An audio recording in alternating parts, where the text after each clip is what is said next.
ಅಮಿತ್ ಶಾ ಹೇಳಿಕೆ ಖಂಡಿಸಿ ಇಡೀ ರಾಜ್ಯಾದ್ಯಂತ ಆಕ್ರೋಶ ವ್ಯಕ್ತವಾಗ್ತಾ ಇದೆ. ಕಲಬುರಗಿ, ಗದಗ ಜಿಲ್ಲೆಗಳಲ್ಲೂ ಕೂಡ ಪ್ರತಿಭಟನೆ ಆಗ್ತಾ ಇದೆ. ಬೆಳ್ಳಂಬೆಳಗ್ಗೆ ಬೀದಿಗಿಳಿದಿದ್ದಾರೆ ಪ್ರತಿಭಟನಾಕಾರರು. ಬಂದ್ ಹಿನ್ನೆಲೆಯಲ್ಲಿ ಸಂಚಾರ ಕೂಡ ಸ್ಥಗಿತವಾಗಿದೆ. ರಸ್ತೆ ಮೇಲೆ ಟೈರ್ಗೆ ಬೆಂಕಿ ಹಚ್ಚಿ ಆಕ್ರೋಶ ವ್ಯಕ್ತಪಡಿಸಿದ್ದಾರೆ ಪ್ರತಿಭಟನಾಕಾರರು. ಅಮಿತ್ ಶಾ ವಿರುದ್ಧ ಘೋಷಣೆ ಕೂಗಿ ರೋಷಾಗ್ನಿ. ಕೇಂದ್ರ ಸಚಿವ ಅಮಿತ್ ಶಾ ರಾಜೀನಾಮೆಗೆ ಆಗ್ರಹಿಸುತ್ತಿದ್ದಾರೆ ಪ್ರತಿಭಟನಾಕಾರರು. ರಾಜ್ಯದ ಬಹುತೇಕ ಜಿಲ್ಲೆಗಳಲ್ಲಿ ಪ್ರಮುಖವಾಗಿ ಇವತ್ತು ಬೆಳ್ಳಂಬೆಳಗ್ಗೆ ಬಂದ್ ಪ್ರತಿಭಟನೆಯ ಬಿಸಿ ನೋಡೋದಕ್ಕೆ ಸಿಕ್ಕಿದ್ದು ಕಲಬುರಗಿ ಮತ್ತು ಗದಗ. ಕಲಬುರಗಿಯ ದೃಶ್ಯ ನೋಡ್ತಾ ಇದ್ದೀರಿ. ಬೆಳಗಿನ ಜಾವ ಟೈರ್ಗೆ ಬೆಂಕಿ ಹಚ್ಚಿ ಆಕ್ರೋಶ ವ್ಯಕ್ತಪಡಿಸುತ್ತಿದ್ದಾರೆ ಪ್ರತಿಭಟನಾಕಾರರು.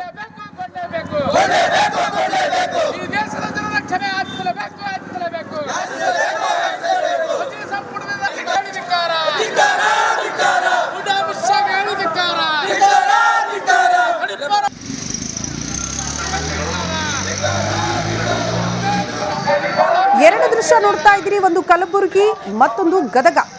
ಎರಡೂ ಕಡೆ ಕೂಡ ದಲಿತ ಸಂಘಟನೆಗಳು ಇವತ್ತು ಬಂದ್ಗೆ ಕರೆ ಕೊಟ್ಟಿದ್ದು ದೊಡ್ಡ ಮಟ್ಟದ ಹೋರಾಟ ಮಾಡ್ತೀವಿ ಅಂದಿದ್ದಾರೆ. ಅದರಂತೆ ಕಲಬುರಗಿಯಲ್ಲಿ ಬೆಳ್ಳಂಬೆಳಗ್ಗೆ ಪ್ರತಿಭಟನಾಕಾರರು ಬೀದಿಗಿಳಿದು ಹೋರಾಟ ಮಾಡ್ತಿದ್ದಾರೆ. ಟೈರ್ಗೆ ಬೆಂಕಿ ಹಚ್ಚಿ ಆಕ್ರೋಶ ಕೂಡ ವ್ಯಕ್ತವಾಗ್ತಾ ಇರುವ ದೃಶ್ಯ. ಕಾರಣ ಇಷ್ಟೇ, ಅಮಿತ್ ಶಾ ಅವರು ಈ ಕೂಡಲೇ ರಾಜೀನಾಮೆ ಕೊಡಲೇಬೇಕು ಅನ್ನುವಂಥ ಪಟ್ಟು. ಕಾರಣ, ಸಂವಿಧಾನ ಶಿಲ್ಪಿ ಡಾಕ್ಟರ್ BR ಅಂಬೇಡ್ಕರ್ ಅವರ ಬಗ್ಗೆ ಅವರು ಅವಹೇಳನಕಾರಿ ಹೇಳಿಕೆ ಕೊಟ್ಟಿದ್ದಾರೆ, ಅಪಮಾನ ಮಾಡಿದ್ದಾರೆ ಅನ್ನುವಂತಹ ವಿಚಾರವನ್ನ ಮುಂದಿಟ್ಕೊಂಡು ಈ ಹೋರಾಟಗಳಾಗ್ತಾ ಇದೆ. ಅಮಿತ್ ಶಾ ಅವರ ಒಂದು ಹೇಳಿಕೆ ಎಷ್ಟು ದೊಡ್ಡ ಮಟ್ಟದ ಸುದ್ದಿ ಆಯಿತು ಅಂದ್ರೆ, ರಾಜ್ಯದಲ್ಲಿ ಎಷ್ಟರ ಮಟ್ಟಿಗೆ ಅದರ ಪ್ರಭಾವ ಇತ್ತು ಅಂದ್ರೆ, ಸುವರ್ಣಸೌಧದ ಪರಿಷತ್ ಕಲಾಪದಲ್ಲೂ ಕೂಡ ಇದೇ ವಿಚಾರದಿಂದ ಶುರುವಾಗಿರುವಂತಹ ಗಲಾಟೆ ಇನ್ನೆಲ್ಲೆಲ್ಲಿಗೂ ಹೋಯಿತು. ದೊಡ್ಡ ಹೈಡ್ರಾಮಾಗೆ ರಾಜ್ಯ ರಾಜಕಾರಣ ಸಾಕ್ಷಿ ಆಗಬೇಕಾಗಿ ಬಂತು. ಹಾಗಾಗಿ ಇವತ್ತು ಮತ್ತೆ ಹೋರಾಟದ ಹಾದಿ ದಲಿತ ಸಂಘಟನೆಗಳಿಂದ. ಒಂದ್ ಕಡೆ ಹೋರಾಟ ಪ್ರತಿಭಟನೆಗಳು ಆಗುತ್ತೆ ಅನ್ನೋ ಕಾರಣಕ್ಕೆ ಪೊಲೀಸರು ಕೂಡ ಅತಿ ಹೆಚ್ಚಿನ ಭದ್ರತೆಯನ್ನು ಒದಗಿಸುತ್ತಿದ್ದಾರೆ.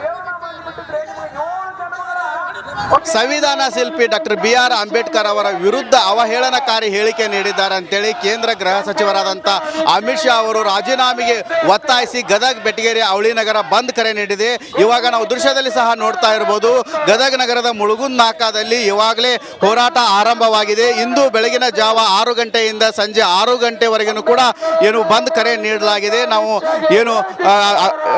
ಅಮಿತ್ ಶಾ ಅವರು ರಾಜೀನಾಮೆ ನೀಡಬೇಕಂತೇಳಿ ಒತ್ತಾಯಿಸಿ ದಲಿತ ಪರ ಸಂಘಟನೆಗಳು ಪ್ರತಿಭಟನೆ ನಡೆಸ್ತಾ ಇದ್ದಾವೆ. ಮುಳುಗುಂದ್ ನಾಕಾದಲ್ಲಿ ಮಾನವ ಸರಪಳಿ ನಿರ್ಮಿಸುವ ಮೂಲಕ ಪ್ರತಿಭಟನೆ ಮಾಡ್ತಾ ಇದ್ದಾರೆ. ಆದರೆ ಗದಗ, ಬೆಟಗೇರಿ, ಅವಳಿನಗರದ ಎಲ್ಲ ಶಾಲಾ ಕಾಲೇಜುಗಳು ಕೂಡ ಆರಂಭವಾಗಿದ್ದಾವೆ. ಎಂದಿನಂತೆ ಬಸ್ ಸೇವೆ ಆರಂಭವಾಗಿದೆ. ಆದರೆ ಗದಗ, ಬೆಟಗೇರಿ, ಅವಳಿನಗರದಲ್ಲಿ ಬಸ್ಗಳು ಬರದ ಹಾಗೆ ಹೊರಗಡೆಯಿಂದ ಡೈವರ್ಟ್ ಮಾಡಲಾಗಿದೆ. ಅಂಬೇಡ್ಕರ್ ಅವರ ಭಾವಚಿತ್ರಗಳನ್ನು ಹಿಡಿದು ಎಲ್ಲ ದಲಿತ ಸಂಘಟನೆಗಳಾಗಿರ್ಬೋದು ಮತ್ತು ಕನ್ನಡ ಪರ ಸಂಘಟನೆಗಳು ಕೂಡ ಸಾಕಷ್ಟು ಹೋರಾಟ ಮಾಡ್ತಾ ಇದ್ದಾವೆ. ನಾವು ಇಲ್ಲಿ ಮುಳುಗುಂದ್ ನಾಕಾದಲ್ಲಿರುವಂತಹ ಬಹುತೇಕ ಅಂಗಡಿ ಮುಗ್ಗಟ್ಟುಗಳು ಕೂಡ ಸಾಕಷ್ಟು ಬಂದ್ ಕೂಡ ಆಗಿದ್ದಾವೆ. ಗದಗ SP BS ನೇಮಗೌಡ ನೇತೃತ್ವದಲ್ಲಿ ಬಿಗಿ ಬಂದೋಬಸ್ತ್ ಕೂಡ ಅಳವಡಿಸಲಾಗಿದೆ. DYSP ಸೇರಿದಂತೆ 3 CPIಗಳು ಸೇರಿದಂತೆ ಸಾಕಷ್ಟು ಭದ್ರತೆಯನ್ನು ಕೂಡ ಅಳವಡಿಸಿದೆ. ಆದರೆ ಒಂದು ಸರ್ಕಲ್ನಲ್ಲಿ ಮಾತ್ರ ವಾಹನಗಳ ಸಂಖ್ಯೆ ವಿರಳವಾಗಿದೆ. ಆದರೆ ಬೇರೆ ಬೇರೆ ಎಲ್ಲ ಕಡೆ ವಾಹನಗಳ ಸಂಚಾರ ನಡೀತಾ ಇದೆ.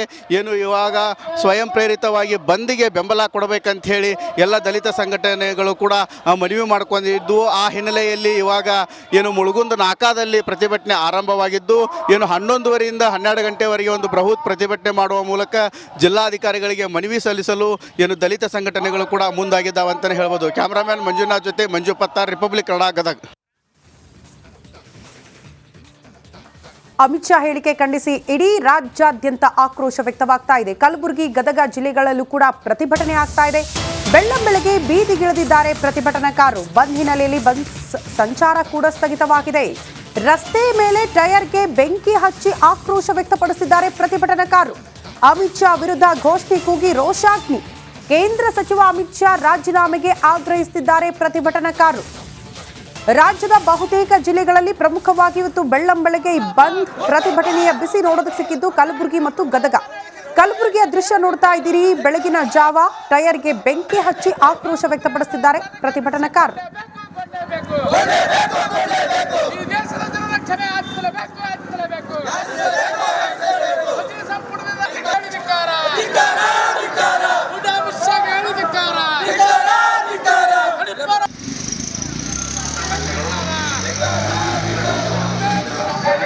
ಎರಡು ದೃಶ್ಯ ನೋಡ್ತಾ ಇದ್ದೀರಿ, ಒಂದು ಕಲಬುರಗಿ ಮತ್ತೊಂದು ಗದಗ. ಎರಡೂ ಕಡೆ ಕೂಡ ದಲಿತ ಸಂಘಟನೆಗಳು ಇವತ್ತು ಬಂದ್ಗೆ ಕರೆ ಕೊಟ್ಟಿದ್ದು ದೊಡ್ಡ ಮಟ್ಟದ ಹೋರಾಟ ಮಾಡ್ತೀವಿ ಅಂದಿದ್ದಾರೆ. ಅದರಂತೆ ಕಲಬುರಗಿಯಲ್ಲಿ ಬೆಳ್ಳಂಬೆಳಗ್ಗೆ ಪ್ರತಿಭಟನಾಕಾರರು ಬೀದಿಗಿಳಿದು ಹೋರಾಟ ಮಾಡ್ತಿದ್ದಾರೆ. ಟೈರ್ಗೆ ಬೆಂಕಿ ಹಚ್ಚಿ ಆಕ್ರೋಶ ಕೂಡ ವ್ಯಕ್ತವಾಗ್ತಾ ಇರುವ ದೃಶ್ಯ.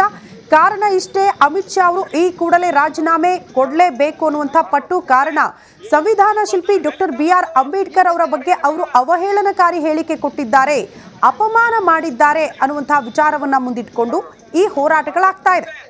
ಅಮಿತ್ ಶಾ ಅವರ ಒಂದು ಹೇಳಿಕೆ ಎಷ್ಟು ದೊಡ್ಡ ಮಟ್ಟದ ಸುದ್ದಿ ಆಯಿತು ಅಂದ್ರೆ, ರಾಜ್ಯದಲ್ಲಿ ಎಷ್ಟರ ಮಟ್ಟಿಗೆ ಅದರ ಪ್ರಭಾವ ಇತ್ತು ಅಂದ್ರೆ, ಸುವರ್ಣಸೌಧದ ಪರಿಷತ್ ಕಲಾಪದಲ್ಲೂ ಕೂಡ ಇದೇ ವಿಚಾರದಿಂದ ಶುರುವಾಗಿರುವಂತಹ ಗಲಾಟೆ ಇನ್ನೆಲ್ಲೆಲ್ಲಿಗೂ ಹೋಯಿತು. ದೊಡ್ಡ ಹೈಡ್ರಾಮಾಗೆ ರಾಜ್ಯ ರಾಜಕಾರಣ ಸಾಕ್ಷಿ ಆಗಬೇಕಾಗಿ ಬಂತು. ಹಾಗಾಗಿ ಇವತ್ತು ಮತ್ತೆ ಹೋರಾಟದ ಹಾದಿ ದಲಿತ ಸಂಘಟನೆಗಳಿಂದ.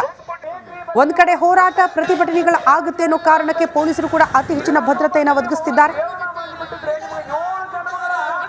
ಸಂವಿಧಾನ ಶಿಲ್ಪಿ ಡಾಕ್ಟರ್ BR ಅಂಬೇಡ್ಕರ್ ಅವರ ವಿರುದ್ಧ ಅವಹೇಳನಕಾರಿ ಹೇಳಿಕೆ ನೀಡಿದ್ದಾರೆ ಅಂತೇಳಿ ಕೇಂದ್ರ ಗೃಹ ಸಚಿವರಾದಂಥ ಅಮಿತ್ ಶಾ ಅವರು ರಾಜೀನಾಮೆಗೆ ಒತ್ತಾಯಿಸಿ ಗದಗ ಬೆಟಗೇರಿ ಅವಳಿ ನಗರ ಬಂದ್ ಕರೆ ನೀಡಿದೆ.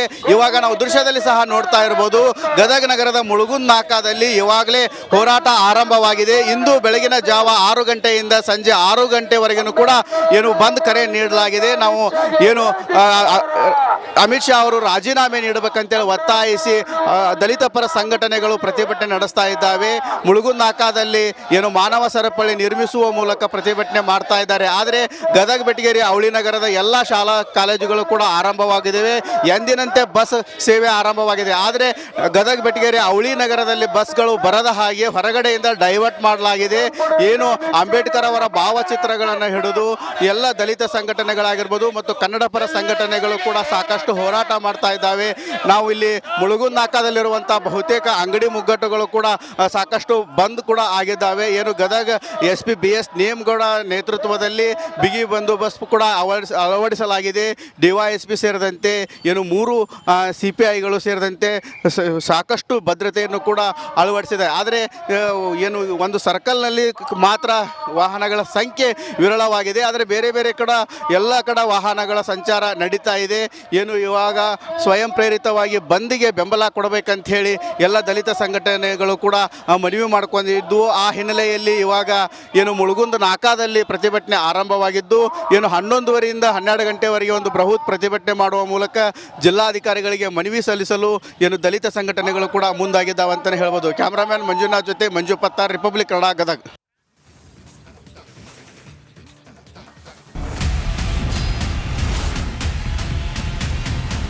ಪರಿಷತ್ ಕಲಾಪದಲ್ಲಿ ಪ್ರತಿಧ್ವನಿಸಿದೆ ಕಣ್ಣೀರ ಖಾನಾಪುರ.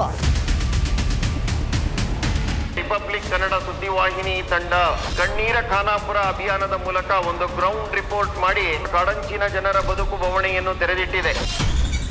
ಒಂದ್ಸಲಿ ವೋಟಿಂಗ್ ತಗೊಂಡ್ರೆ ಕೆಲಸ ಮುಗಿದ್ರಿ ಸರ್. ಹೆಣ್ಮಕ್ಳು ರಾತ್ರಿ ಹೊರಗಡೆ ಹೋಗೋದಕ್ಕೆ ಭಯ ಪಡ್ತಾರೆ. ಹೆಸರಿಗಷ್ಟೇ MLAಗಳು ರೊಕ್ಕ ಮಾಡ್ಕೊಂಡು ಹೊಂಟಾರ. ಜನರನ್ನ ಈ ರೀತಿ ಸ್ಟ್ರಕ್ಚರ್ಗಳ ಮೂಲಕ ತೆಗೆದುಕೊಂಡು ಹೋಗ್ತಾರೆ ಅಂತ ಹೇಳಿದ್ರೆ ನಮಗೆ ನಾಚಿಕೆ ಆಗಬೇಕು. ಒಂದೊಂದು ಪರಿವಾರಕ್ಕೆ 15 ಲಕ್ಷ ರೂಪಾಯಿ ಕೊಡ್ತೇವೆ.